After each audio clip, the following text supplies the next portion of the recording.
দেশ জুড়ে চলছে বৈষম্য বিরোধী ছাত্র আন্দোলনের গণমিছিল কর্মসূচি।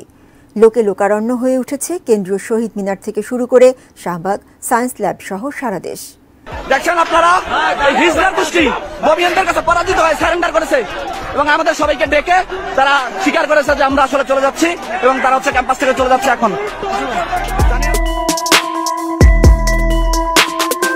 গত কয়েকদিন ধরেই ছাত্র আন্দোলনে বাধা হয়ে দাঁড়িয়েছে ঢাকা মেট্রোপলিটন পুলিশ। শান্তিপূর্ণ আন্দোলনে tear shell, sound grenade, rubber bullet ইত্যাদি ব্যবহার করে আন্দোলনকারীদের ছত্রভঙ্গ করার চেষ্টা করে পুলিশ বাহিনী।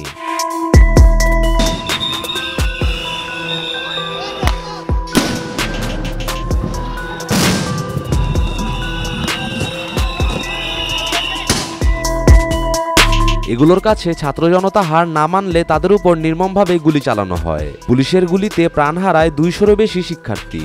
তবে সাধারণ মানুষ বলছে, গত কিছুদিনে 1000-এরও বেশি প্রাণ গিয়েছে এই পুলিশের গুলিতে।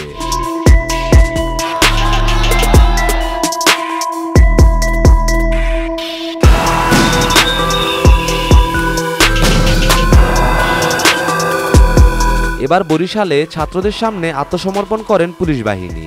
আন্দোলনের শুরুর দিকে পুলিশ বাধা দিলেও পরে তারা সেখান থেকে চলে যায়। বরিশাল বিভাগের সাহসী ছাত্রদের সামনে 10 মিনিটও টিকতে পারেনি পুলিশ বাহিনী।